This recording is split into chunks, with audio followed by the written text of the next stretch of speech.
Maths 2 में प्रकरण 7 निर्देशक भूमिति। आ प्रकरण આપણે આલેખની નોટમાં કરવાનું છે, પણ શરૂઆત આપણે અહીંયા ટેક્સ્ટબુકમાં જે સમજાવ્યું છે એનાથી જોઈએ અને ત્યાર પછી આલેખની નોટમાં દોરશું। આ પ્રકરણમાં આપણે અક્ષ, આરંભ બિંદુ અને ચરણ, બે અક્ષ એક્સ અક્ષ, વાય અક્ષ, બિંદુ પરના બિંદુના સમતલીય નિર્દેશકો, બિંદુને સ્થાપન કરવું, एक्स अक्ष वाय अक्ष ने समांतर रेखा और समीकरण आटलू शीखवानुं छे। शुरुआत करिए। एक उदाहरण आप्युं छे, उदाहरण तमने एमने मत समझावी दऊं छुं, ए वांचवानी जरूर नथी। कि अहींया आगळ कोई एक भाई नाना बाळकने पूछे छे कि अहींया दत्ताभाईनुं घर कयुं छे, तो बाळक पहेला एने कहे छे कि बीजे माळे जे बारी देखाय छे त्यां। एटले ए भाई एने कहे छे कि बीजे माळे तो 5 बारीओ छे, तो आमांथी कयुं घर दत्ताभाईनुं छे? एटले बाळक एने जवाब आपे छे कि डाबी बाजुथी जे त्रीजी बारी छे। एनो अर्थ एम के कोई एक घरनी रचना बराबर समजावी होय, दाखला तरीके बीजे माळे अने त्यार पछी आ 5 बारीओ के बारણા छे, तो एमांथी केटलामी बारी, तो ज आपणने व्यवस्थित समजाय। तो इन शॉर्ट कोई एक बाबत के कोई एक संख्याने आपणे दर्शाववी होय तो एનું સ્થાન ચોક્કસ પ્રમાણે આપણે કહેવું હોય તો એના માટે આપણને સમતલ અને સમતલમાં આવેલી કાર્ટેશિયન નિર્દેશક પદ્ધતિની જરૂર પડે। તો એ કાર્ટેશિયન નિર્દેશક પદ્ધતિ શું છે? તો એ નિર્દેશક પદ્ધતિ જે છે એ ભૂમિતિની મૂળભૂત સંકલ્પના છે। જેમ ઘરનું સ્થાન ચોક્કસ કહેવા માટે આપણે ફક્ત માળ નહીં, ડાબી બાજુથી કે જમણી બાજુથી તેનો નંબર જણાવવો પડે, એટલે કે 2 ક્રમવાચક સંખ્યા આપણને જોઈએ। કેટલી ક્રમવાચક સંખ્યા જોઈએ? 2। તો આ 2 ક્રમવાચક સંખ્યા પરથી આપણે કોઈ એક બાબત ચોક્કસ જણાવી શકીએ છીએ। તો એ જ વસ્તુ હવે આપણે ભૂમિતિમાં કઈ રીતે કરી શકાય એ આપણે જોવાનું છે। તો જુઓ, અક્ષ, આરંભ બિંદુ અને ચરણ, એટલે કે જોતા જાઓ। दत्ताभाईना घरનું स्थान 2 क्रमवाचक संख्या वडे ચોક્કસપણે કહી શકાયું। તેવી જ રીતે એકબીજાને લંબ હોય તેવી 2 રેખાના અંતર વડે સમતલમાંના એકાદ બિંદુનું સ્થાન ચોક્કસપણે કહી શકાય છે। એટલે કે કોઈ એક સમતલમાં 2 રેખા એકબીજાને લંબ દોરવાની અને ત્યાર પછી એ બિંદુનું સ્થાન કહી શકાય। તો એ 2 રેખા કઈ રીતે દોરવાની? તો સૌથી પહેલું, एकाद बिंदुનું स्थान समतलीय कहेवा माटे ते ज समतलमां एक आड़ी संख्या रेखा दोरवामां आवे। आ संख्या रेखाने एक्स अक्ष कहेवाय। हवे आपणे अत्यार सुधी संख्या रेखा भणता आव्या छे 5मा धोरणथी। तो आपणे जे आ आड़ी संख्या रेखा दोरीए छीए, तमने याद होय तो अत्यार सुधी आपणे जे कर्युं छे के अने तमे आलेखनी नोटमां पण दोर्युं छे, पण आ रीते न दोर्युं होय, एक आड़ी रेखा आ रीते अने आपणे जे आलेखो स्तंभालेख दोर्या छे 8मा धोरणमां, एमां एक आड़ी रेखा आ रीते ने बीजी ऊभी रेखा आ रीते, अने त्यार पछी आपणे स्तंभालेख दोरवानुं शीख्या हता। हवे आपणे निर्देशक पद्धति माटे कई रीते संख्या रेखा दोरवानी छे तो जोईए। जो पहली आड़ी रेखा आपणे आ रीते लईए तो ए आड़ी रेखाने एक्स अक्ष कहेवाय छे।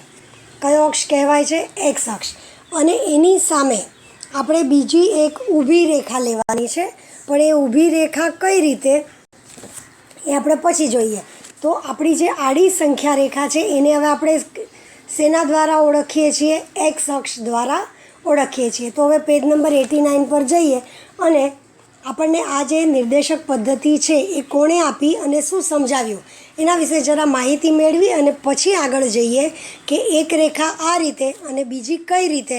तो बीजी जो आ रीते दोराय, एने छेदती बीजी ऊभी रेखा एटले के परस्पर ने लंब होय तेवी 2 रेखा, जेमां आड़ी रेखा ने आपणे कहीए छे एक्स अक्ष अने एने लंब बीजी रेखा बराबर वच्चे छेदथी दोरशुं आपणे ने एने कहीशुं वाय अक्ष। शुं कहेवाय?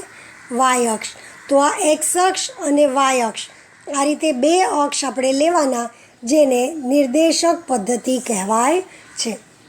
तो आने डिटेलमां जोता पहला थोड़ी माहिती जोई लईए अने पछी आगळ वधीए। तो हवे तमारा पाना नंबर 89 पर जाओ। उपर जो शुं माहिती आपी छे? रेन डेकार्त। आ जे ગણિતજ્ઞ છે એનો કાર્યકાળ અથવા તો સમયકાળ આપ્યો છે 1596થી 1650. એમણે શું કાર્ય કર્યું એના વિશે જરા જોઈ લઈએ એટલે આપણને આઈડિયા આવે. 17મી સદીના ફ્રેન્ચ ગણિતશાસ્ત્રી રેને દેકાર્તેએ સમતલીય બિંદુનું સ્થાન ચોક્કસપણે દર્શાવવા માટે નિર્દેશક પદ્ધતિ સૂચવી. આ પદ્ધતિને કાર્ટેશિયન નિર્દેશક પદ્ધતિ કહેવાય છે. દેકાર્તેના નામ પરથી આ નામ આપવામાં આવ્યું છે, કાર્ટેશિયન. દેકાર્તેના નામ પરથી એને કાર્ટેશિયન પદ્ધતિ નામ આપવામાં આવ્યું.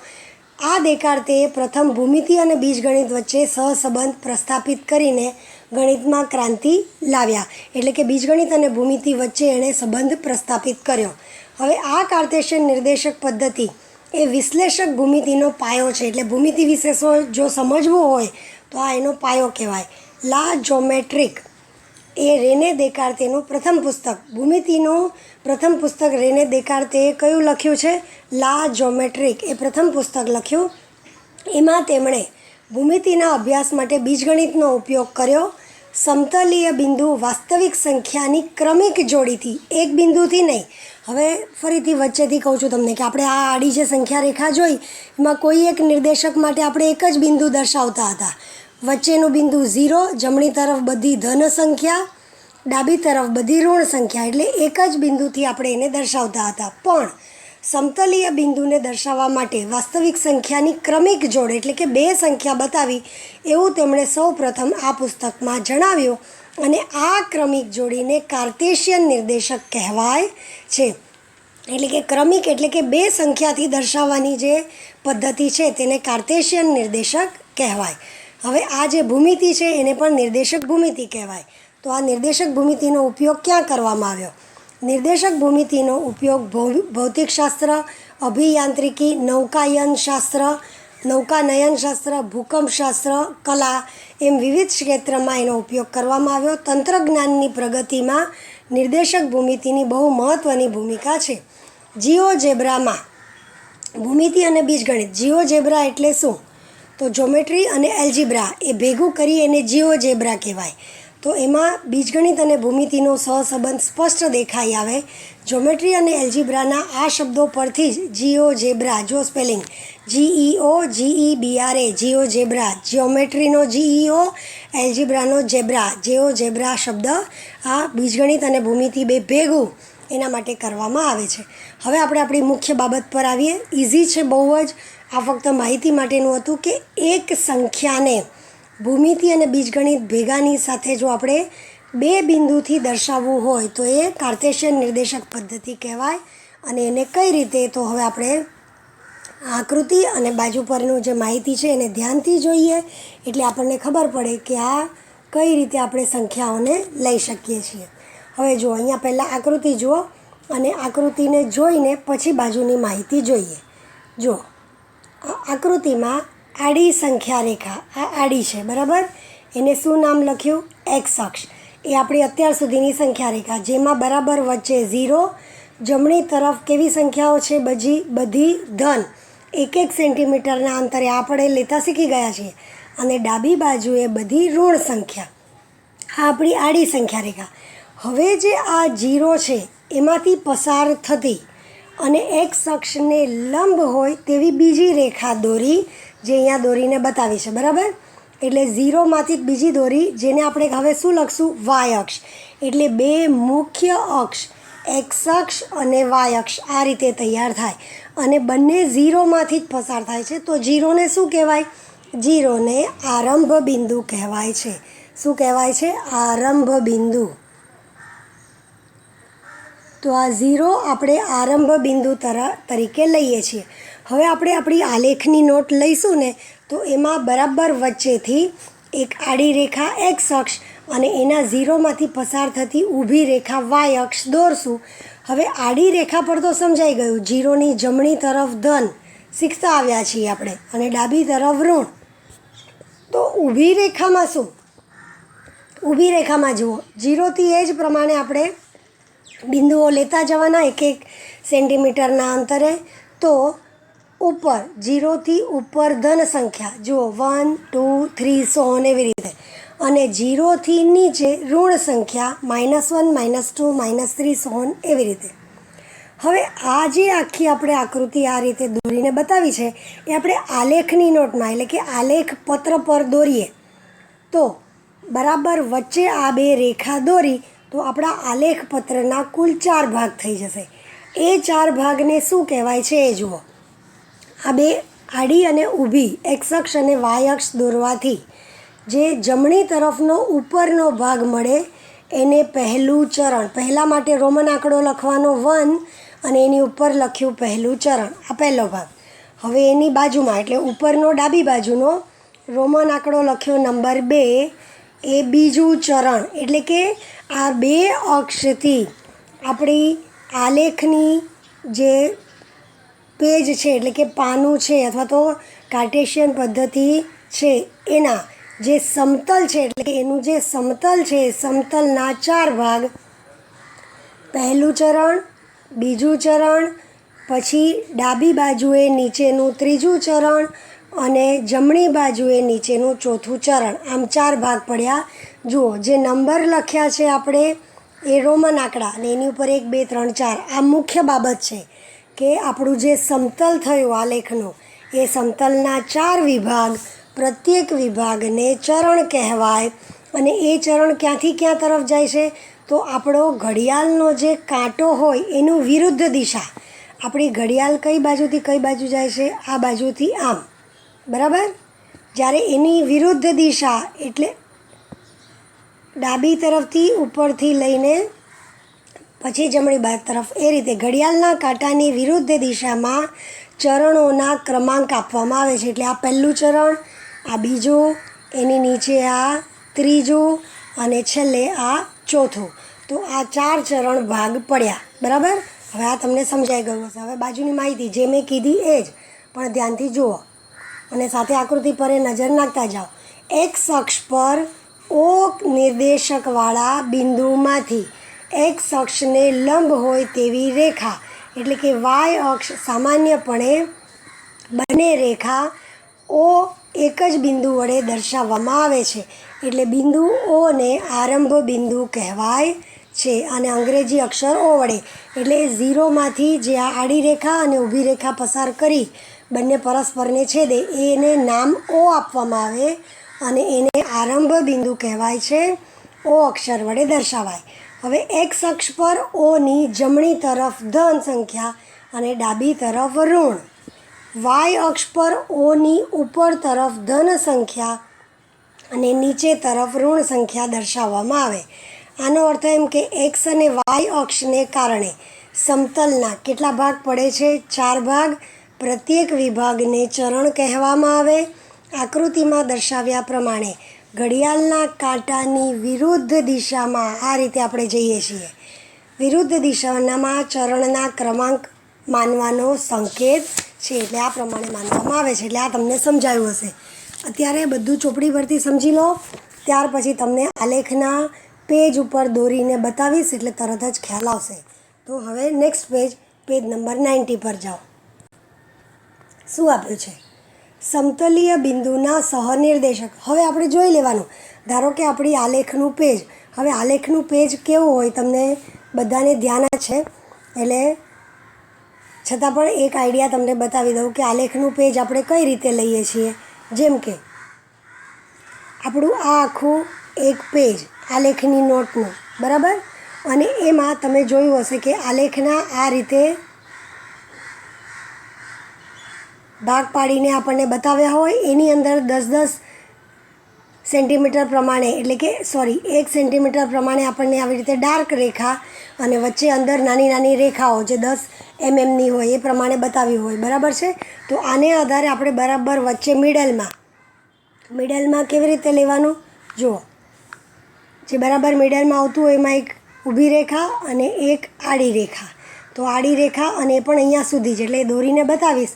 આ આપણો એક્સ અક્ષ અને ઓમાંથી પસાર થતી ઊભી રેખા એટલે વાય અક્ષ બરાબર વચ્ચે 0 એટલે કે ઓ. પછી આ આપણું પહેલું ચરણ, આ બીજું ચરણ, આ નીચેનું ત્રીજું ચરણ અને આ ચોથું ચરણ. હું દરેક વસ્તુ તમને આલેખના પેજ પર બતાવીશ, અત્યારે ફક્ત સમજવાનું છે. હવે એ પ્રમાણે નીચે આપણને બતાવ્યું કે એક્સ અક્ષ અને વાય અક્ષથી જે આપણું સમતલ નિશ્ચિત થયું આખું એમાં કોઈ એક બિંદુ દર્શાવવું છે તો એને કઈ રીતે દર્શાવાય, એનું સ્થાન કઈ રીતે લેવાય અને એને લખાય કઈ રીતે, તો હવે આપણે એ જોઈએ. જો અહીંયા આગળ તમને બતાવ્યું છે, ધ્યાન આપજો. એક્સ અક્ષ અને વાય અક્ષ દ્વારા નિશ્ચિત થયેલ સમતલમાં બિંદુ પી દર્શાવવામાં આવ્યું છે. કયું બિંદુ? પી. અહીંયા આગળ જુઓ, તેના સ્થાન તેના બંને અક્ષથી અંતર વડે નિશ્ચિત કરી શકાય. હવે બિંદુ પી અહીંયા આગળ તો લઈ લીધું, હવે એનું સ્થાન કઈ રીતે? તો એક્સ અક્ષ અને વાય અક્ષ એટલે કે બંને અક્ષથી એનું અંતર કેટલું છે એને આધારે તેનું સ્થાન નક્કી કરી શકાય. તો એ સ્થાન નક્કી કરવા માટે શું કર્યું? હવે બાજુની માહિતી પહેલાં આપણે જોઈ લઈએ અને પછી અહીંયા ડ્રો કરીને આકૃતિ મોટી કરીને બતાવવું એટલે સમજાય. શું કર્યું? રેખ પીએમ લંબ વાય અક્ષ એટલે પીમાંથી એક્સ અક્ષ પર લંબ દોર્યો અને પીમાંથી વાય અક્ષ પર પીએન લંબ દોર્યો. તો બિંદુ એમનું એક્સ અક્ષથી અંતર જેટલું હોય, ધારો કે 2 એકમ, અને એનનું વાય અક્ષથી જેટલું અંતર છે, ધારો કે 3 એકમ, તો એ બિંદુ પીના, એનો અર્થ એમ કે એક્સ નિર્દેશક એનો 2 કહેવાય અને વાય નિર્દેશક એનો 3 કહેવાય. એટલે કે બિંદુનું સ્થાન કહેતી વખતે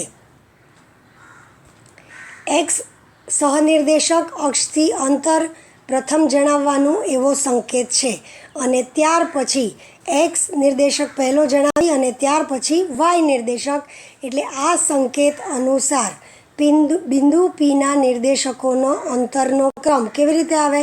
2,3 એટલે કે પહેલો એક્સ નિર્દેશક અને પછી વાય નિર્દેશક.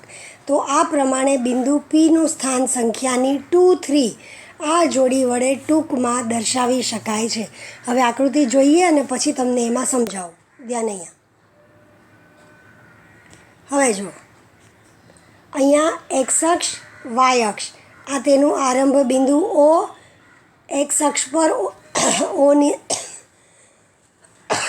જમણી તરફ ધન સંખ્યા, ડાબી તરફ ઋણ સંખ્યા, ઉપર ધન સંખ્યા અને નીચે ઋણ સંખ્યા કરી. હવે પી આ પહેલું ચરણ છે આપણું, બરાબર. પહેલા ચરણમાં ક્યાંય એક બિંદુ પી લીધું. હવે એના નિર્દેશક શોધવા આવે. આપણે સંખ્યા રેખા પર જોઈ ગયા છે, જેમ કે આપણે આગલા ધોરણમાં આ રીતે એક્સ અક્ષ અથવા સંખ્યા રેખા દોરતા હતા. પછી અહીંયા આપણે જે બિંદુ લીધા એમાં ધારો કે અહીંયા આગળ આપણે પી બિંદુ લીધું, તો એનો નિર્દેશક માની લો 2 હોય. આ 0 છે, આ 1 અને આ 2. તો આપણે એમ કહેતા હતા પીનો નિર્દેશક કેટલો છે? 2. અને એના આધારે આપણે અંતર પણ શીખી ગયા. પણ અહીંયા હવે આપણે એક નિર્દેશક નહીં, કેટલા નિર્દેશકવાળીની પદ્ધતિ જોવાની છે? 2 નિર્દેશકવાળી. તો હવે આપણે બિંદુ પી જોઈએ. તો પીના આપણે 2 નિર્દેશક લખવા હોય તો કઈ રીતે લખાય? કારણ કે અહીંયા 2 અક્ષ આપી દીધા. આપણી હવે પદ્ધતિ બદલાઈ ગઈ. તો પીમાંથી આપણે આગળ જોયું એમ એક લંબ દોર્યો એક્સ અક્ષ પર. કયો લંબ દોર્યો? પી એમ લંબ એક્સ અક્ષ, બરાબર. અને બીજો લંબ દોર્યો આપણે પી એન લંબ વાય અક્ષ. હવે આ લંબ રેખા જે બિંદુમાં આવે, કયા બિંદુમાં મળી? જુઓ, તો અહીંયા એક્સ અક્ષ પર કયું બિંદુ આવ્યું છે? 2. અને જ્યારે લંબ વાય અક્ષ પર દોરશો તો કયું નિર્દેશક મળ્યું આપણને? 3. તો એનો અર્થ એમ કે પી સાથે સંબંધ ધરાવતા કયા નિર્દેશક? એક્સ નિર્દેશક 2 છે અને વાય નિર્દેશક 3 છે. સમજાયું? બરાબર. તો એનો અર્થ એમ કે જ્યારે કોઈ બિંદુના નિર્દેશક લખો તો પહેલાં એક્સ નિર્દેશક લખાય અને પછી વાય નિર્દેશક. તો એ પ્રમાણે એક્સ નિર્દેશક કેટલો મળ્યો આપણને? એક્સ અક્ષ પર લંબ દોર્યો એટલે 2 જ્યાં મળે છે, અને વાય નિર્દેશક કેટલો મળ્યો? 3. તો પીના નિર્દેશકો 2,3 આ રીતે લખાય, બરાબર. હવે બીજા ચરણમાં એક બિંદુ લીધું ક્યુ. હવે કયું લીધું એ જુઓ ને, એના નિર્દેશક આ બિંદુ ક્યુ લીધું, બરાબર. હવે એના નિર્દેશક તો એમાંથી પણ લંબ દોરીએ. ક્યુએસ એક્સ અક્ષ પર લંબ દોર્યો અને ક્યુઆર વાય અક્ષ પર લંબ દોર્યો. હવે એક્સ અક્ષ પર લંબ દોર્યો તો એક્સ નિર્દેશક કયો મળ્યો છે અહીંયા આગળ? -3, કોમા વાય અક્ષ પર લંબ દોર્યો તો કયો નિર્દેશક મળ્યો છે? 2. તો કૌંસમાં -3,2 એ કયા બિંદુના? વાય બિંદુના નિર્દેશકો આપણને મળ્યા. જો અહીંયા તમને દેખાય છે -3,2 છે. અહીંયા માઇનસ ઉપર લીટી આવી ગઈ છે, પણ હમણાં હું એ કાઢી નાખીશ એટલે તમને ખબર પડશે. જુઓ, દેખાય છે? એટલે -3,2 એ કયા બિંદુના નિર્દેશક મળ્યા આપણને ક્યુ, કારણ કે ક્યુમાંથી એક્સ અક્ષ પર લંબ દોર્યો, ક્યાં મળ્યો -3 પર, અને ક્યુમાંથી વાય અક્ષ પર લંબ દોર્યો, ક્યાં મળ્યો 2 પર, એટલે આપણને -3,2 એટલે આ પ્રમાણે આપણે નિર્દેશકો શોધી શકીએ. હવે તમને હજી એક બતાવું હું. હવે અહીંયા આમાં નથી આપ્યું પણ આપણે લઈને જોઈએ કે નિર્દેશકો કયા મળે. જો હવે હું તમને બતાવું છું. ધારો કે અહીંયા આગળ મેં લીધું આર બિંદુ, ધારો કે અહીંયા આગળ મેં લીધું આર બિંદુ.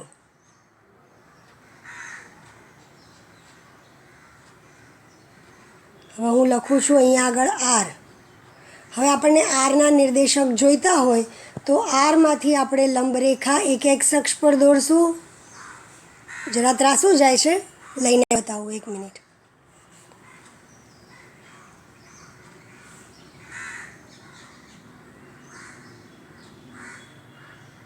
ધારો કે આ બિંદુ આર, આરમાંથી એક લંબરેખા આપણે એક્સ અક્ષ પર દોરી, સેમ એવી રીતે આરમાંથી લંબરેખા વાય અક્ષ પર દોરી.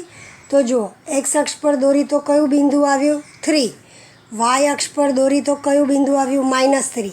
તો ધારો કે આપણું આ આર બિંદુ છે, તો આરના નિર્દેશક શું મળશે આપણને? એક્સ અક્ષ પર 3 અને વાય અક્ષ પર -3, જ્યાં મળે ત્યાં. સમજાયું બરાબર? એટલે આ પ્રમાણે આપણે બિંદુના નિર્દેશકો જોવાના છે. બરાબર? તો આ પ્રમાણે આપણને આરના નિર્દેશક મળ્યા. હવે એવી રીતે હું હજી અહીંયા આપણું જે ત્રીજું ચરણ, આ કયું ચરણ છે આપણું? ચોથું. ત્રીજા ચરણમાં એક બિંદુ લઈને બતાવું છું. હજી જુઓ.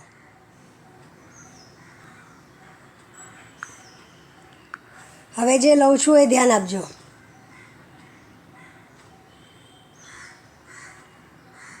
ધારો કે મેં અહીંયા લીધું આ એસ બિંદુ. તો એસમાંથી એક્સ અક્ષ પર લંબ દોર્યો, વાય અક્ષ પર લંબ દોર્યો. અહીંયા છે એસ બિંદુ. તો એક્સ અક્ષ પર લંબ દોર્યો તો કયા બિંદુમાં મળ્યો છે? -2. અને વાય અક્ષ પર લંબ દોર્યો તો એ કયા બિંદુમાં મળ્યો છે? -1. એટલે આ આપણા કયા બિંદુના નિર્દેશક થઈ ગયા? એસ. જો -2 અને -1. સમજાયું બરાબર? તો આ પ્રમાણે આપણે લંબ દોરવાના અને એના નિર્દેશકો મેળવવાના. હવે નીચે આપણને એવું જ એક ઉદાહરણ આપ્યું છે. એ ઉદાહરણ જોઈએ પહેલાં આપણી 2 લીટી અહીંયા બાકી છે કે આપણને ક્રમાનુસાર જોડી કેવી રીતે લખવાની એ ખબર પડી ગઈ. પછી ક્યુ વિશે સમજાવ્યું. શું સમજાવ્યું છે જુઓ. બિંદુ ક્યુ પાસેથી એક્સ અક્ષ પર QS લંબ દોરો અને વાય અક્ષ પર QR લંબ દોર્યો. એટલે ક્યુ માટેનું જુઓ. તો ક્યુના એક્સ અક્ષ પર નિર્દેશક કયો મળ્યો આપણને? -3. અને વાય અક્ષ પર કયો મળ્યો? 2. એટલે એના નિર્દેશક -3,2 જે આપણે જોઈ લીધા. બરાબર? એટલે હવે તમને સમજાય છે. એ પછી મેં આર લઈને બતાવ્યો તમને, આર અહીંયા લઈને બતાવ્યો, અને એસ અહીંયા આગળ આપણે કયો લીધો? આ રીતે. એટલે આપણે તમે અલગ અલગ બિંદુઓ લઈને જોઈ શકો છો. સેમ વસ્તુ હવે નીચે આપી છે, એ ઉદાહરણ આપણે જોઈએ. તો અહીંયા શું કીધું? બાજુની આકૃતિમાં દર્શાવેલા EFG અને T બિંદુના નિર્દેશક લખો. તો હવે આપણે જોતા જઈએ અને લખતા જઈએ. કઈ રીતે જુઓ, ધ્યાન આપજો. બરાબર? ઈ બિંદુ આપણું ક્યાં આગળ છે જુઓ. હવે એના પરથી લંબ દોર્યો. હવે દરેક વખતે આપણે લંબ એવું નહીં. હવે અત્યારે આપણે હજી એકવાર લંબ દોરીએ, પછી ધીરે ધીરે આપણે લંબ દોરવાનું બંધ કરી અને એમને એમ આપણે ધ્યાનથી લખતા જઈશું. તો એના માટે શું કરવાનું? ઈમાંથી લંબ દોર્યો તો એક્સ અક્ષ પર કયા બિંદુમાં આવ્યો? 2. જો અહીંયા. બરાબર? અને વાય અક્ષ પર કયા બિંદુમાં આવ્યો? 1. તો ઈના નિર્દેશક 2,1. બરાબર? જો અહીંયા છે. સમજાયું? એટલે આપણે એક એક આકૃતિ જોતા જઈએ. એક જ મિનિટ. હું બીજો એક વિડીયો થોડી વાર પછી તમને મોકલાવું છું. એટલે નેક્સ્ટમાં આપણે આ બિંદુના નિર્દેશક જોઈ લઈએ. અહીંયાથી અટકાવું છું. જો આપણે નંબર 90 પર આ ઉદાહરણ જોતા હતા, એની ઉપરનું ફરીથી એકવાર ત્યાંથી શરૂ કરીએ, એ પૂરું કરી નાખીએ અને નિર્દેશકો જોઈ લઈએ. જો તો આપણે એમાં જોતા હતા કે EFG અને T એના નિર્દેશકો આપણને કયા મળે છે. બરાબર? તો જુઓ, ઈના આપણે જોયા. ઈ પરથી લંબ દોર્યો, એક્સ અક્ષ પર 2 અને વાય અક્ષ પર 1. એટલે ઈના નિર્દેશક 2,1. પછી એફ ના જોઈએ. એફ અહીંયા એફ આપણને બીજા ચરણમાં મળ્યું છે. તો એ બીજા ચરણમાં જો એફ પરથી એક્સ અક્ષ પર લંબ દોર્યો અને વાય અક્ષ પર, તો આપણને બિંદુ મળ્યા 3,-3. સોરી બોલવામાં ભૂલ થઈ. એક્સ અક્ષ પર -3 છે એટલે એફના અહીંયા આગળ આપણને મળ્યા -3. પહેલાં એક્સ અક્ષનું લખાય અને પછી વાય અક્ષ એટલે 3. ઈના કયા મળ્યા 2,1 બરાબર, બાજુમાં આપેલું છે. પછી જી જોઈએ તો જી પરથી એક્સ અક્ષ પર, તો એક્સ અક્ષ પર એટલે -4 મળ્યો. અને એટલે પહેલાં આપણે એક્સ અક્ષ પર જ જોવાનું અને પછી વાય અક્ષ પર, તો એના કેટલા મળ્યા અહીંયા -2 બરાબર. અને છેલ્લે ટી જોઈએ તો ટીમાં આપણને એક્સ અક્ષ પર જુઓ તો કેટલા મળ્યા છે 3 અને વાય અક્ષ પર જુઓ તો મળ્યા છે -1. તો અહીંયા 3,-1 અને જીના -4,-2. સમજાયું બરાબર. પહેલાં એક્સ અક્ષ જોવાનું પછી વાય અક્ષ. દરેક બિંદુમાં પહેલાં એક્સ અક્ષ અને પછી વાય અક્ષ. જીમાં પણ પહેલાં એક્સ અક્ષ અને પછી વાય અક્ષ. સેમ છેલ્લે ટીમાં પહેલાં એક્સ અક્ષ અને પછી વાય અક્ષ. તો આ પ્રમાણે આપણને 4 બિંદુના નિર્દેશક મળ્યા. તો આ આપણને ખબર પડી ગઈ.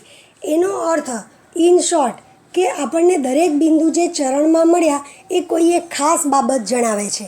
કઈ બાબત જણાવે છે? તો પહેલાં ચરણમાં આપણે જોઈએ તો કોઈ પણ બિંદુના બે નિર્દેશક કેવા આવે, ધન આવે કે ઋણ આવે.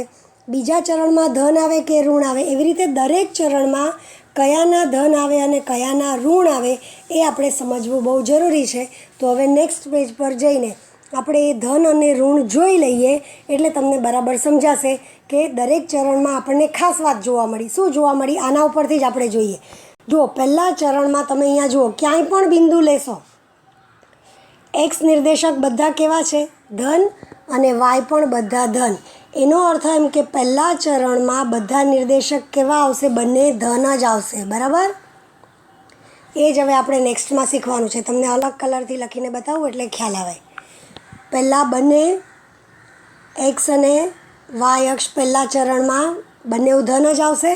હવે બીજું જુઓ, બીજા ચરણમાં એટલે અહીંયા આ બીજું ચરણ, તો બધા એક્સ નિર્દેશક કેવા છે ઋણ અને વાય નિર્દેશક ધન એટલે ઋણ ધન. બીજા ચરણમાં એક્સ નિર્દેશક ઋણ અને વાય નિર્દેશક ધન. ત્રીજું ચરણ, આ આપણું ત્રીજું ચરણ, એક્સ નિર્દેશક બધા કેવા છે ઋણ અને વાય નિર્દેશક પણ ઋણ એટલે બંને નિર્દેશક ઋણ. અને આ આપણું ચોથું ચરણ, તો ચોથા ચરણમાં જુઓ એક્સ નિર્દેશક કેવા છે ધન અને વાય નિર્દેશક કોઈ પણ લઈ લો તો ઋણ. એટલે આ પ્રમાણે આપણને 4 ચરણ એના નિર્દેશકોની નિશાની બરાબર ખબર પડી ગઈ. પહેલાં ચરણમાં બંને ધન, બીજા ચરણમાં -, એટલે કે એક્સ નિર્દેશક ઋણ અને વાય નિર્દેશક ધન. ત્રીજા ચરણમાં બંને નિર્દેશક ઋણ અને ચોથા ચરણમાં એક્સ નિર્દેશક ધન અને વાય નિર્દેશક ઋણ. તો આ જ વસ્તુ હવે આપણે શીખવાની છે. અને અક્ષ પર લખો તો કઈ રીતે? તો એ હવે આપણે જોઈએ. તો અક્ષ પર લખીએ ધારો કે, તો હવે એ વસ્તુ ધ્યાન રાખજો. એ જ આપણે નેક્સ્ટ પેજ પર જોવાનું છે. એટલે નેક્સ્ટ પેજ પર જાઓ અને એટલું જોઈને પછી આપણે અહીંયા આગળ અટકી જઈશું. હવે અહીંયા જુઓ, એક્સ અક્ષ અને વાય અક્ષ પર શું? તો એક્સ અક્ષ પર જે એક્સ અને વાય અક્ષ પરસ્પરને છેદે છે, કયા બિંદુમાં છેદે છે? 0. તો એનો અર્થ એમ થયો કે હું એક્સ અક્ષ પર કોઈ પણ બિંદુ લઈશ તો એ વાયના કયા નિર્દેશક દર્શાવશે? 0. અને વાય અક્ષ પર હું કોઈ પણ બિંદુ લઈશ તો એ એક્સના કયા નિર્દેશકમાંથી આ રેખા પસાર થાય છે? 0.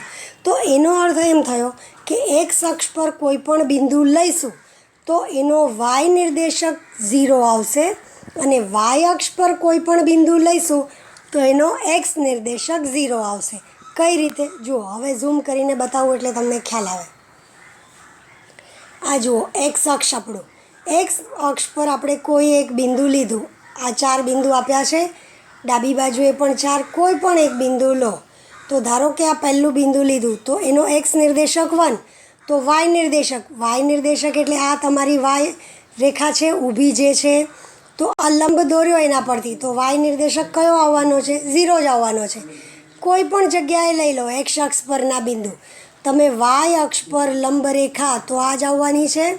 બંને બાજુથી દોરશો તો આ જ લંબ છે, એટલે બધામાં વાય નિર્દેશક આપણને 0 જ મળવાનો છે. સેમ હવે આપણે વાય અક્ષ પર જોઈએ. કોઈ પણ બિંદુ લઈ લો તો વાય અક્ષ પરના કોઈ પણ બિંદુનો એક્સ નિર્દેશક જોઈતો હોય ને તમે લંબ દોરો તો એક્સ નિર્દેશક કયો આવવાનો છે? 0. તો જુઓ, વાય અક્ષ પરના કોઈ પણ બિંદુ લો તો એનો એક્સ નિર્દેશક 0 આવ્યો અને વાય નિર્દેશક જે બિંદુ હોય. ખ્યાલ આવ્યો બરાબર? હજી ઝૂમ કરીને જોઈ લઈએ. પહેલાં એક્સ અક્ષ પર જુઓ તો એક્સ અક્ષ પર જોયું આ પહેલું બિંદુ, તો એક્સ નિર્દેશક 1 અને વાય નિર્દેશક 0. બીજું તો એક્સ નિર્દેશક 2, વાય નિર્દેશક 0. એટલે જુઓ, દરેકમાં વાય નિર્દેશક 0 આવી ગયા. કઈ ધરી છે આ? કયો અક્ષ છે? આ એક્સ અક્ષ છે. બરાબર? જો અહીંયા એક્સ અક્ષ છે.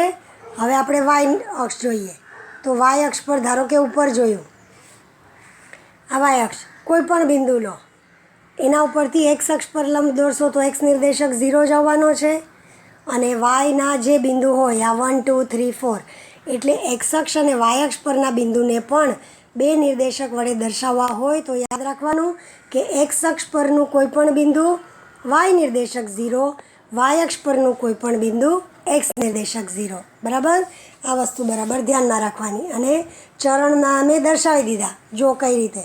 પહેલું ચરણ બેવ ધન, બીજું ચરણ એક્સ નિર્દેશક ઋણ, વાય નિર્દેશક ધન, ત્રીજું ચરણ બંને નિર્દેશક ઋણ, અને ચોથું ચરણ એક્સ નિર્દેશક ધન અને વાય નિર્દેશક ઋણ. એટલે એક એક જોતા જશો એમ તમને ખ્યાલ આવતો જશે. બાજુની માહિતી જોઈ લો.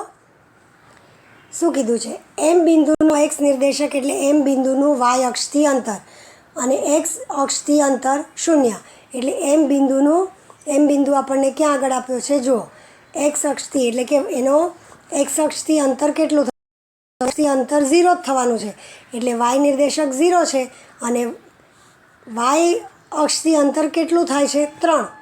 એટલે કે 3,0. તો એક્સ અક્ષ પરના એમ બિંદુના સહનિર્દેશક 3,0 છે. હવે વાય અક્ષ પર એન બિંદુ લીધું આ, તો એન બિંદુનો વાય નિર્દેશક 4 છે, એ આપણને ખબર છે. અને એન બિંદુનું જે એક્સ અક્ષથી અંતર 4 પર આવેલું છે અને વાય અક્ષથી તેનું અંતર, એન બિંદુનું વાયથી અંતર કેટલું છે? 0 છે. કારણ કે વાય અક્ષ પર જ છે એટલે કે એનો એક્સ નિર્દેશક 0 છે. એટલે એન બિંદુના નિર્દેશક 0,4. એટલે ઇન શોર્ટ તમને ખબર પડવી જોઈએ કે એક્સ અક્ષ પર કોઈ પણ બિંદુ હોય તો તેનો વાય નિર્દેશક 0 અને વાય અક્ષ પર કોઈ પણ બિંદુ હોય તો તેનો એક્સ નિર્દેશક 0 હોય છે.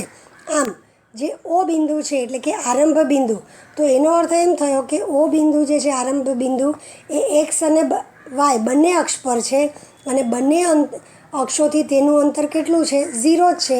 એટલે ઓ બિંદુના નિર્દેશક એટલે કે આરંભ બિંદુના નિર્દેશક શું આવે? 0,0. એટલે બરાબર વચ્ચે 0,0. એટલે આ પ્રમાણે નિર્દેશક લખાય છે. સમજાયું હશે તમને. એટલે આ પરથી સમતલમાંના પ્રત્યેક બિંદુના નિર્દેશકોની એક અને એક જ જોડી જોડાયેલી હોય છે. અને એટલે કઈ બાબત હવે ધ્યાનમાં રાખવાની એ જોઈ લો. તો આનો અર્થ એમ થયો કે એક્સ અક્ષ પરના પ્રત્યેક બિંદુના વાય નિર્દેશક 0, વાય અક્ષ પરના પ્રત્યેક બિંદુના એક્સ નિર્દેશક 0 અને આરંભ બિંદુનો નિર્દેશક 0, 0 એવું હોય છે. આટલે સુધી તમે બરાબર સમજી લેજો, ચોપડીમાંથી જોઈ લેજો અને પછી નેક્સ્ટ ટાઈમ હું આલેખ પર આ તમને દોરીને બતાવીશ, એ તમારે તમારી નોટમાં લખવાનું છે. આજે લખવા માટે કાંઈ નથી આપતી, લખવાનું પછી તમને હું બતાવીશ કે નોટમાં શું દોરવાનું અને શું લખવાનું. Thank you.